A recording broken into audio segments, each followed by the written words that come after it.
था। गांव रामपुरा में चारों ओर सन्नाटा पसरा हुआ था। खेतों के बीच से आती ठंडी हवा पेड़ों को हिला रही थी। गांव के लोग जल्दी सो जाया करते थे, लेकिन उस रात कुछ अजीब था। गांव की औरतें अक्सर आपस में चर्चा करती थीं कि पिछले कुछ हफ्तों से गांव में अजीब घटनाएं हो रही है। कहते हैं किसी ने गांव में टोटका किया है। चौपाल पर गांव वाले बैठे थे। लालटेन की मध्यम रोशनी में सबकी आंखों में डर साफ दिख रहा था। भाई, ये सब साधारण बीमारी नहीं है। ये किसी का किया कराया है। कोई टोटका कर रहा है हमारे गांव में। हाँ, कल रात मैंने खुद देखा था। पीपल के पेड़ के नीचे कोई औरत काले कपड़ों में कुछ बिखेर रही थी। अरे ये तो बड़ा अशुभ है। टोटके का असर पूरे गांव पर पड़ेगा। देखो भाइयों, टोटका बहुत खतरनाक होता है। इससे इंसान की आत्मा तक को बांध लिया जाता है। हमें ये पता लगाना होगा कि ये कौन कर रहा है। मैंने अभी देखा, काली सड़क के किनारे किसी ने मिट्टी में खून से बने गोले और नींबू रखे हैं। ये सुनते ही सबकी रूह कांप गई। गांव के एक कोने में गोविंद का घर था। गोविंद की पत्नी रीना कई दिनों से बीमार पड़ी थी। सुनो जी, मुझे लगता है कोई मेरे गले को पकड़ लेता है। मैं चीख नहीं पाती। अरे ये कैसा वहम पाल लिया है तुमने? मैं तो पास ही लेटा रहता हूँ। नहीं जी, ये वहम नहीं है। कल रात मैंने साफ देखा, कोई परछाई मेरे सिरहाने खड़ी थी और उसके हाथ में खोपड़ी थी। अगले दिन सुबह गांव के तालाब के पास बच्चे खेलने गए तो उन्होंने देखा कि किनारे पर कई नींबू, कोयले की राख और लाल धागों में बंधी हड्डियां पड़ी थी। बच्चों ने शोर मचाया और गांव के लोग इकट्ठा हो गए। अरे देखो, ये तो साफ टोटके की निशानी है। अरे अब तो कोई शक ही नहीं बचा। कोई हमारे गांव को बर्बाद करना चाहता है। आज रात मुझे पूजा करनी होगी, वरना इसका असर और बढ़ जाएगा। उस रात गांव के लोग डर से जल्दी जल्दी अपने घरों में बंद हो गए। अचानक हवा तेज चलने लगी। नीम और पीपल के पेड़ जोर जोर से हिलने लगे। बचाओ, कोई मुझे खींच रहा है। गोविंद ने उसे कसकर पकड़ लिया, लेकिन उसने देखा कि रीना का शरीर अपने आप दरवाजे की ओर खिंच रहा है, जैसे कोई अदृश्य ताकत उसे घसीट रही हो। पंडित जी, कोई जल्दी आइए, रीना को बचाइए। गोविंद की चीख सुनकर आधी रात में गांव के कई लोग दौड़े आए। रीना जमीन पर तड़प रही थी। उसके हाथ पांव ऐंठ रहे थे, आंखें उलट चुकी थी। हे भगवान, ये औरत तो भूत प्रेत से ग्रसित लगती है। नहीं, ये सब उसी टोटके का असर है। पंडित तुरंत मंत्र पढ़ते हुए कमरे में आए। इसे कसकर पकड़ लो, किसी भी हालत में इसे बाहर मत जाने देना।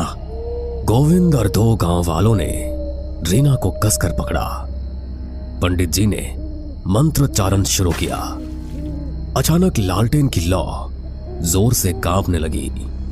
छोड़ दो इसे, ये अब मेरी है, कोई नहीं बचा सकता इसे। इसी बीच गांव के चौकीदार ने बताया कि उसने कई बार रात को काली साड़ी पहने एक औरत को पीपल के पेड़ के नीचे देखा है। मैंने देखा, वो औरत राख और नींबू से गोला बनाती है और उसमें हड्डियां गाड़ देती है। लेकिन कौन हो सकती है वो? सुना है पास वाले गांव की जगनी चाची टूने टुटके कर दी है। कहीं वही तो नहीं? हो सकता है, लेकिन बिना सबूत किसी पर इल्जाम मत लगाओ। हमें खुद जाकर देखना होगा। उस रात पंडित जी, गोविंद, रामलाल और गफूर, चार लोग लालटेन लेकर पीपल के पेड़ की ओर निकले। हवा में अजीब सी गंध थी, जैसे किसी ने जानवर की बलि दी हो। पेड़ के नीचे पहुंचते ही सबके कदम रुक गए। जमीन पर राख, नींबू और खून से बनी आकृतियां पड़ी थी और बासी मिट्टी में गड़ी एक मिट्टी की गुड़िया मिली, जिसमें रीना का नाम लिखा हुआ था। ये तो मेरी बीवी का नाम है। अब साफ हो गया, किसी ने रीना पर टोटका किया है। अचानक पास की झाड़ियों से सरसराहट हुई। सबने देखा, काली साड़ी पहने एक औरत झुककर कुछ बुदबुदा रही थी। उसके हाथ में एक मिट्टी का घड़ा था। वही है, वही औरत। वो औरत फटाफट अंधेरे में गायब हो गई।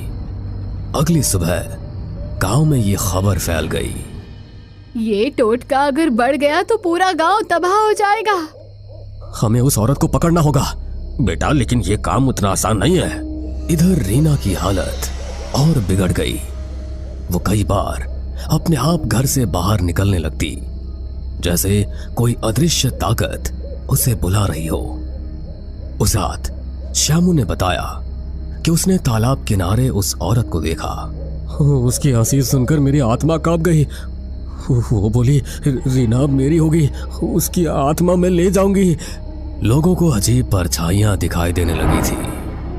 पंडित शंकर दयाल ने चौपाल पर सबको इकट्ठा करके कहा, सब लोग मेरी बात ध्यान से सुनो।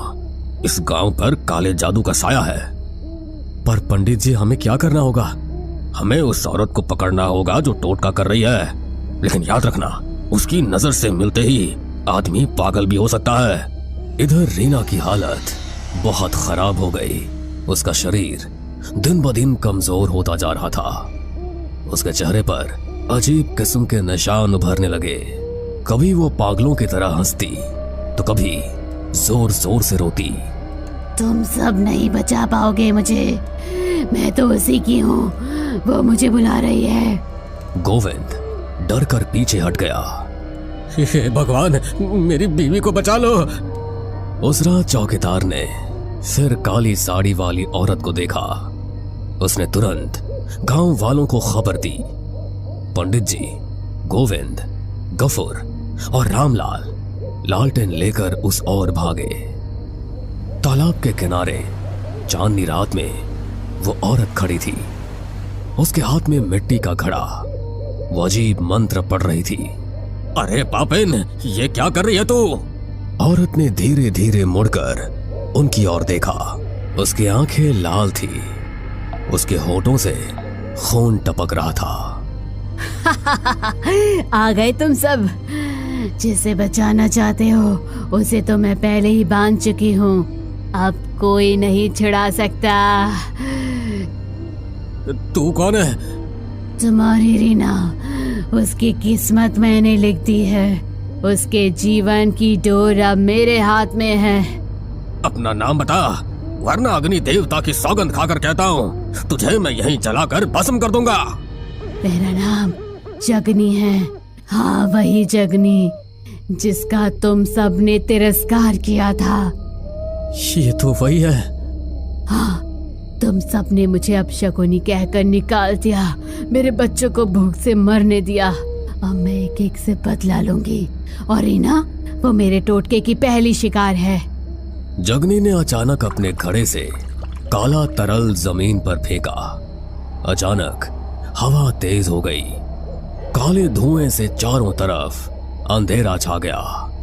उसी वक्त रीना अचानक अपने घर से निकलकर भागती हुई वहां पहुंच गई। उसकी आंखें सफेद थी, चेहरा काला पड़ चुका था। माँ, मैं आ गई। रीना, ये तो क्या कह रही है? देखा, अब ये मेरी बेटी है। इसकी आत्मा मैंने अपने काले मंत्र से बांध ली है। पंडित जी, मेरी रीना को बचा लीजिए। आज ये निर्णायक रात है। या तो टोटका टूटेगा या फिर ये औरत रीना की आत्मा को लेकर चली जाएगी। रीना पागलों की तरह जगनी की ओर बढ़ रही थी। अरे दुष्टा, तेरे सारे टोटके मेरी मंत्र शक्ति के सामने टिक नहीं पाएंगे।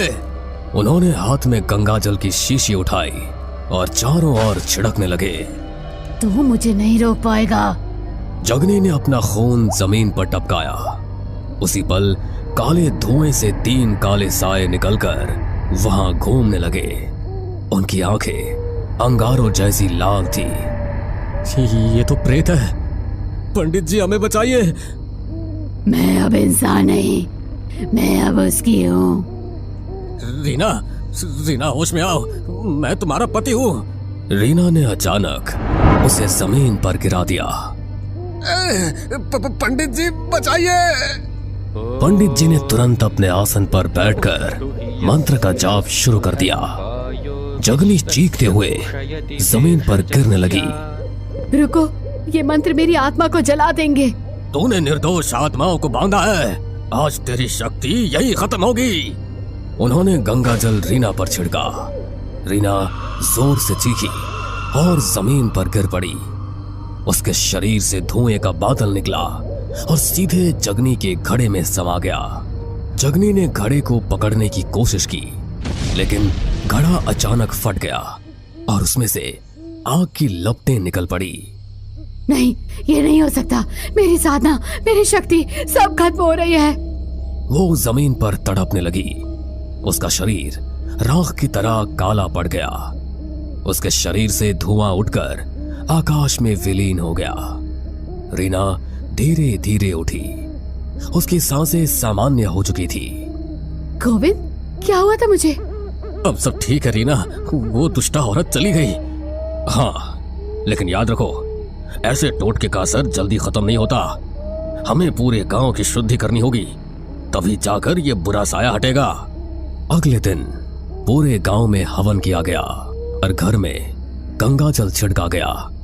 लोग अब धीरे धीरे चैन की सांस लेने लगे। पंडित जी, आपने हमें बचा लिया। बेटा देखो, बचाने वाला तो भगवान है, इंसान तो सिर्फ माध्यम होता है।